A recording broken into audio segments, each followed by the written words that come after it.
राज्य के नीति निर्देशक तत्वों में अंतर आएगा ना सभी। आज हम पढ़ेंगे भाग 4 का, भाग 4 का और 51 का। अनुच्छेद क्या रहेगा? 51।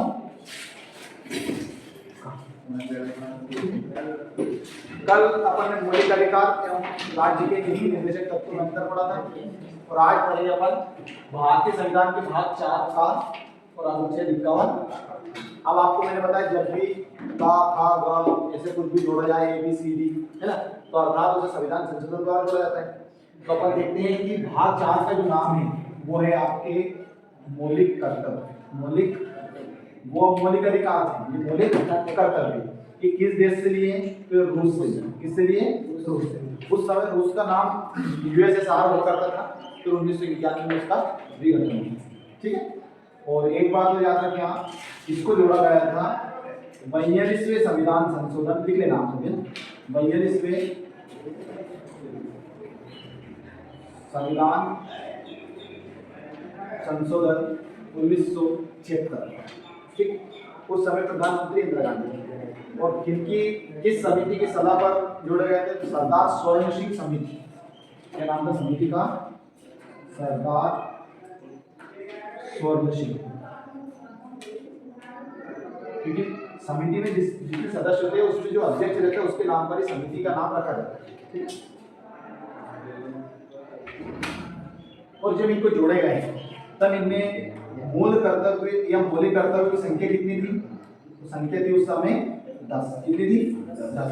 और वर्तमान में कितनी है? तो वर्तमान में 11। वर्तमान में कितनी है? 11। अभी 11 का जोड़ा गया, तो ये जोड़ा गया संविधान संशोधन 2002।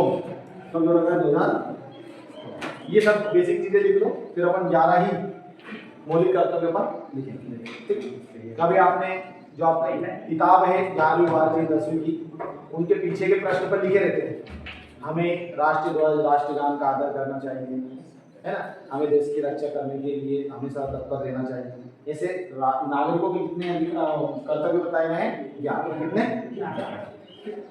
ये लिख लो फटाफट, और उसका आगे फिर एक नंबर डाल के लिख दो। और आपसे तो पूछे कि अपने जो मूल संविधान था तब के मौलिक कर्तव्य संविधान में जुड़े हुए थे, तो जुड़े हुए थे नहीं जुड़े थे? नहीं जुड़े हुए थे, क्योंकि अपन मूल संविधान की नीति क्या मानते हैं? जब अपना संविधान लागू हुआ था तो ये जब थे क्या? नहीं थे। इन्हें तो कब जोड़ा गया? 1976। मिला दे इसको। हमें संविधान का पालन, ये मिला ना, हमें संविधान का पालन तथा उसके आदर्शों संस्थाओं का मतलब लिखते चलो, आदर्शों संस्थाओं, राष्ट्रीय ध्वज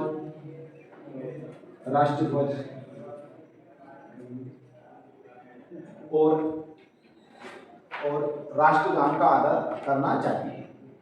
अब ये जैसे नाम में स्पष्ट एक कर्तव्य या आपकी कर्तव्य, इस पर सरकार का आप पर कोई दबाव नहीं, परंतु इसके लिए बहुत सारे कानून भी बने, जैसे झंडा एक्ट बना, तो अगर आप तिरंगे का अपमान करते हो, राष्ट्रगीत राष्ट्रगान का अपमान करते हो, तो आपको इसके लिए सजा दी जाती है। ठीक। दूसरा देखिए, राष्ट्रीय आंदोलन की प्रेरक आदर्शों का, प्रेरक यानी जो प्रेरणा देते हैं, प्रेरक आदर्शों का पालन करना चाहिए तथा उसके उच्च आदर्शों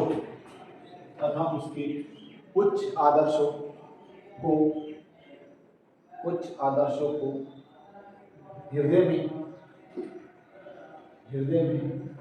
संजोए रखें।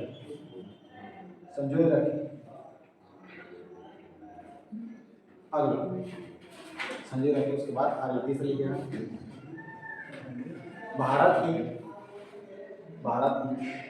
ये परीक्षा में आएगा आपको प्रश्न ना, भारत की संप्रभुता, संप्रभुता, काम लगाना, एकता और अखंडता, ये प्रस्तावना में लिखे हुए ये शब्द याद है आपको, प्रस्तावना पढ़ाई।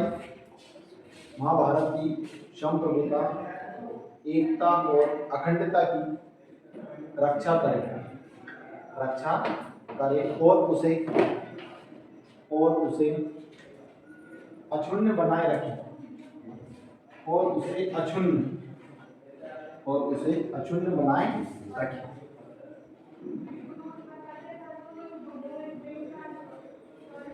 अगला लिखिएगा, चौथा है प्रत्येक नागरिक का यहाँ कर्तव्य है, प्रत्येक नागरिक का यहाँ कर्तव्य है कि प्रत्येक नागरिक का यह कर्तव्य है कि वह देश की रक्षा करे और बुलाए जाने यानी आह्वान करने पर, है ना, बुलाए जाने पर राष्ट्र की सेवा करे। जैसे आपने कभी बॉर्डर पिक्चर देखी हो, जैसा देखिए है ना, हाँ, तो उसमें कैसा वो छुट्टी मांगने आता है, तो उसको सनी देओल बहुत मारता है। हाँ, और उसके बाद जैसे बहुत सारी फिल्में जिसमें कोई पिक्चर कौन सी जिसमें सुनील शेट्टी आता ही है, और आते ही वापस उसको जंग छिड़ जाती है तो वापस बुला लेते और कभी मान लो युद्ध छिड़ जाए तो अगर आम नागरिक है उनको भी भारत सरकार चाहे तो बुला लेते, अपना कर्तव्य के अपन पीछे ना, ठीक। और के युवा तो सभी एक्टिव वैसे कब आर्मी में लेने जैसा जो सभी में बने रहता है कि नहीं बना रहता है, क्या राजेश बना रहता है, कब आर्मी के लिए बुला बोले रिश्ता बात है। अगला 5, भारत के लोगों में समरसता और भ्रातृत्व यानी भाईचारा, अगर ये शब्द लिखने में आए तो भाईचारा की भावना का विकास करें, भ्रातृत्व की भावना का विकास करें। मतलब कैसे रहे, भाईचारे से रहे, और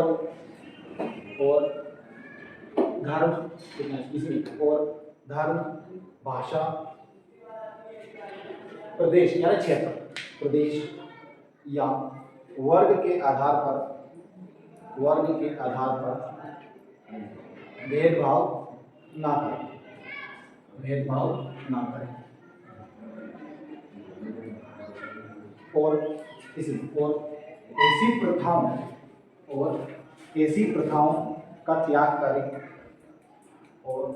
ऐसी प्रथाओं का त्याग करें जो महिलाओं के सम्मान के विरुद्ध हो, ठीक। अगला लिखिएगा, हमारी समन्वित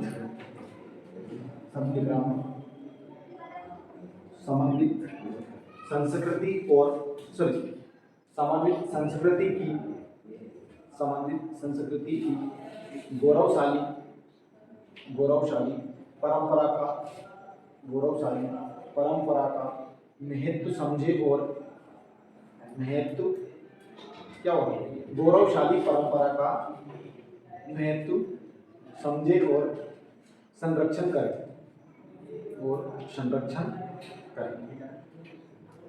अगला पॉइंट लिखिएगा,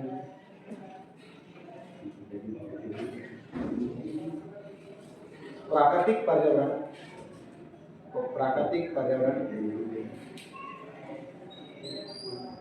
की रक्षा करें, प्राकृतिक पर्यावरण की रक्षा करें और सभी प्राणियों के प्रति, सभी प्राणी में मनुष्य के अलावा जीव जंतु जानवर भी हैं, सभी प्राणियों के प्रति दया भाव रखें, दया भाव रखें। अब इसमें जैसे अपने इसका मौलिक कर्तव्य बताया गया है कि प्राकृतिक पर्यावरण के अंतर्गत आपके वन, झील है ना, नदी सभी है।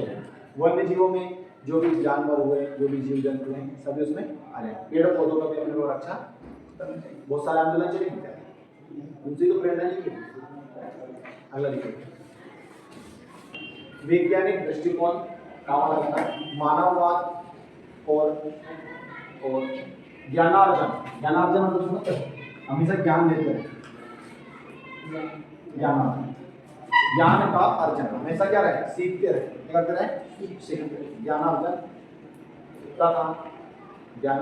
तथा सुधार की भावना का विकास करें। सुधार की भावना का विकास। अगला देखिएगा, सार्वजनिक संपत्ति को सुरक्षित रखें। सार्वजनिक संपत्ति को सुरक्षित रखें, वह हिंसा से दूर रहे। वह हिंसा से दूर क्या हुआ? सार्वजनिक शब्द जब भी आए तो सार्वजनिक जैसे संपत्ति इसमें आए तो सार्वजनिक संपत्ति से तात्पर्य सरकार की संपत्ति। किसकी संपत्ति? सरकार। और सरकार की संपत्ति से मतलब है कि अपनी संपत्ति। उदाहरण के लिए अगर मान लो कहीं पर आपने नुकसान किया, सरकार की कोई चीज तोड़ दी, कुछ मान लो रेलवे, कहीं पर भी आपने नुकसान किया कहीं पर, तो उसका नुकसान हुआ मतलब किसका नुकसान हुआ? अपना, क्योंकि सरकार को ऐसा तो नहीं कमाएगा। अन्नदाता किसे कहते हैं? किसान ही कमाता है। कौन सा रहता है? किसान। जैसे उदाहरण के लिए अगर एक बीघा में अपन ने 30 किलो 40 किलो या 1 क्विंटल गेहूं बोए तो उससे अपन 10-20 क्विंटल लेते हैं ऐसा, तो मतलब उत्पादन कौन कर रहा है? किसान। क्या सरकार उत्पादन कर रही है? क्या बैंक वाले नोट से नोट बना रहे हैं? और सबसे ज्यादा दुर्दशा किसकी?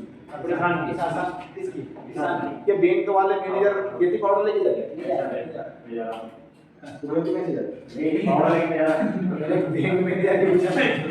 कभी भी बैंक में जाओ तो बैंक मैनेजर अपन पे एहसान नहीं कर रहा है कि अपना खाता खोलकर, अपन उस पे एहसान कर रहे हैं कि हम उसकी बैंक से जुड़े हैं। एक बात का ध्यान रखना है, तो इतना ज्ञान आप में होना चाहिए। कभी दादागिरी करे तो बोल दो कि आप नहीं, आप हम पे एहसान नहीं कर रहे, हम आपके ग्राहक बने तब हम आप पर एहसान कर रहे हैं। क्यों? क्योंकि अपने पैसे अपन ने मान लो डिपॉजिट किए, बैंक में डाले, उसका उपयोग दूसरे व्यक्ति को ज्यादा इंटरेस्ट में देगा, तो पैसे से पैसे बना रहा है, ऐसा रहता है। परंतु जैसे 2014 से पहले तो लगभग किसी का खाता भी नहीं था आप में से, मेरा स्वयं का नहीं था। 2014 से जब मोदी सरकार आई तब उन्होंने सबके खाते में बैंक से लोग जुड़े और विश्व का सबसे ज्यादा रिकॉर्ड बना कि सबसे ज्यादा ट्रांजेक्शन ऑनलाइन हुआ। कैसा? हाँ, फोन पे, गूगल पे, पेटीएम जो भी, पर ऑनलाइन यानी यूपीआई से। किससे? यूपीआई से। अगला देखिए, और हिंसा से दूर रहिए। आप सबको याद है गांधी जी हिंसा करते थे या नहीं करते? अहिंसावाद कहते हैं, अहिंसावाद। आगे देखिए, व्यक्तिगत तथा सामूहिक गतिविधियों के सभी क्षेत्रों में उत्कर्ष की ओर, इस ओर में सिंगल मात्रा लगा है, उत्कर्ष की ओर, उत्कर्ष लिख रहा हूं, उत्कर्ष की ओर बढ़ने का सतत प्रयास कर। सतत मतलब कंटिन्यू, यानी लगातार, हमेशा। ऐसा नहीं कि आगे बढ़ेंगे। जैसे मान लो कोई भी वजह से जो लगातार प्रैक्टिस करेगा वो तो आगे निकलेगा। जैसे मान लो आपने एक बार पढ़ लिया, इसका मतलब ये आपको याद होगा। बार बार पढ़ोगे, निरंतर पढ़ोगे, तभी तो आगे बढ़ोगे, क्या नहीं बढ़ोगे। क्या लिखा आपने? सतत प्रयास कर रहे हैं। ठीक, अगला लिखिएगा, माता पिता या संरक्षक का यहाँ कर्तव्य होगा कि 6 से 14 वर्ष की उम्र के अपने बच्चों को शिक्षा के लिए अवसर प्रदान करें। और इसमें क्वेश्चन लिख देना 86 मैंने 84 लिख दिया था क्या पहले? उसको सही करना 86 आ गया।